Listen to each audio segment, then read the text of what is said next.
Hello, good morning from San Antonio, Texas. I'm Janet Trevino and I am here your Cuddlist talks this morning, every Friday morning at 9 a.m. Central, 10 Eastern. What does that make? The West Coast, I have no idea.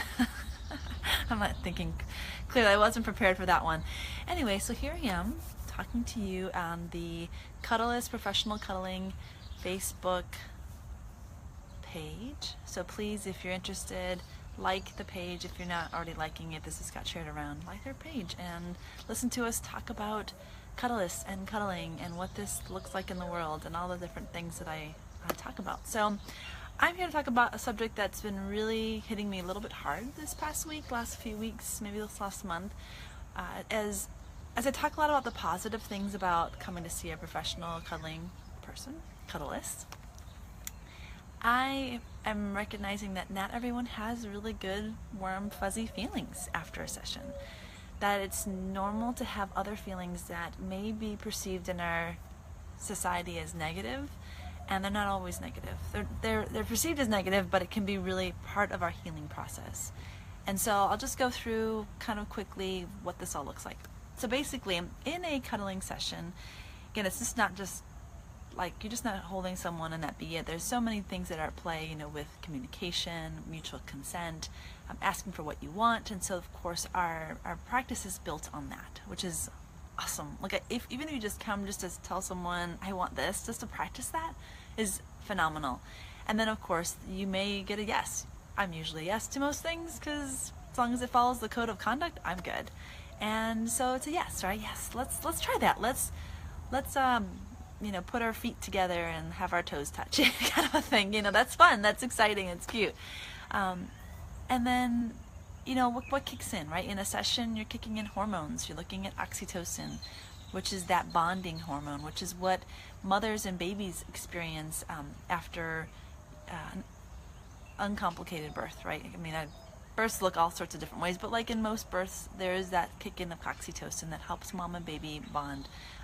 Oxytocin is also present in love making, right? So like these are bonding hormones, and it's not because of the actual things that are happening, like birth or love making. It's just because they're just two people coming together and having that touch connection that releases oxytocin. Again, it's a very powerful hormone.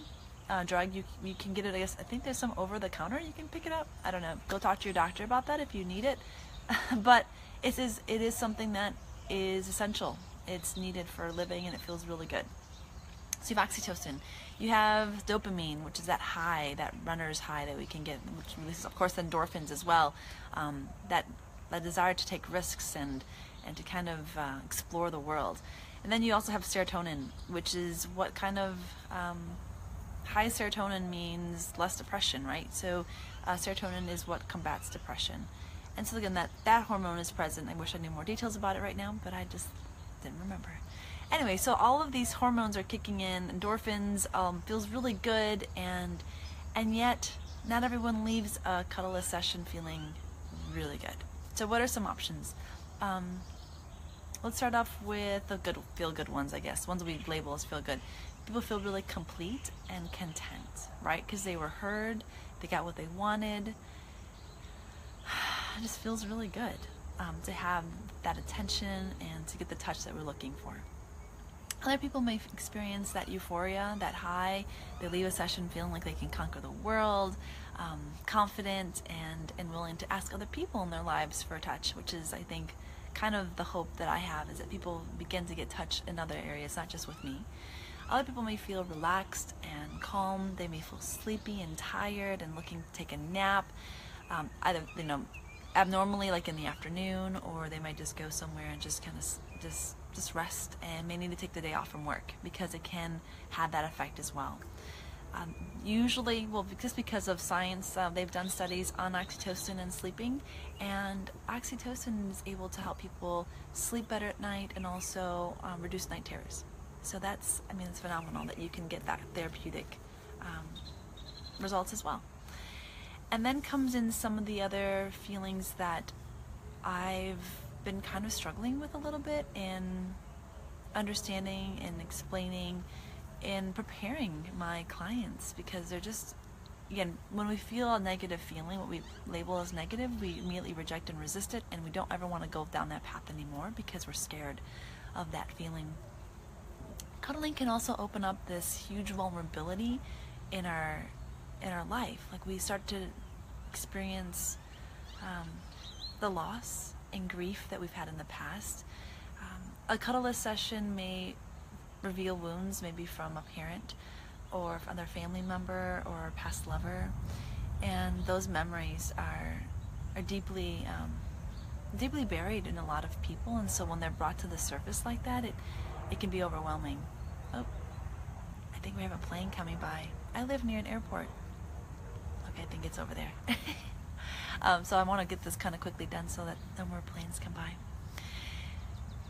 So going back to these conflictive feelings, what do we do in that moment when suddenly after a session we feel disoriented?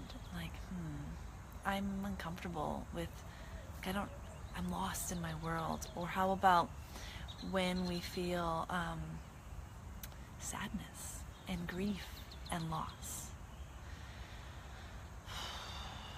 This past week has been hard in that last few weeks, as I've been trying to process, my clients have been telling me, I feel really sad. I want this in my life. I want it. I want to have this intimacy. I want to have this connection. I want to have the beauty, the intimacy. And they know that their session is going to end, and they leave and they go home. And right now, what I've been doing, the best thing that I know how to do is just to say, it's okay, and you can give that to me. You can be fully in those emotions with me. I accept you as you are. Allow me to embrace you in that scary place that these feelings. And then, of course, I always recommend someone to go to a therapist if they need additional support in how to process the deeper stories that are underneath all of the emotions. And then I just am there as a present witness to them. And I know with emotions, and I instruct also my clients that it's okay to have those emotions, to feel them. And sometimes in allowing yourselves to truly feel the scary ones, just being and feeling them and being in a safe place, a place that I would be able to provide, that those emotions can rise and they can actually dissipate. There's a plane. And allowing that to kind of go to the place it needs to go. We can receive healing if we go through emotions, not if we run from them. So I'm coining that cuddle sadness. There is legitimate cuddle sadness that's been being had, and it's really difficult for clients to move from a first session to a second and third session. I've been told the first session they just thought, I'm curious, let's see what it's like. There's this openness to it, and then when they realize, oh, this is really hard, this revealed a lot about myself, it's scary to come to the second one and the third one. And and I also recognize that for some people, this work is already way too deep and that they need to get additional support before they're able to have a Cuddlist session. That's okay too. So, thanks for listening. What can you expect? Again, every person is different. Every person experiences touch differently. Everyone has different stories and different memories and different wounds. And so when you come to a session,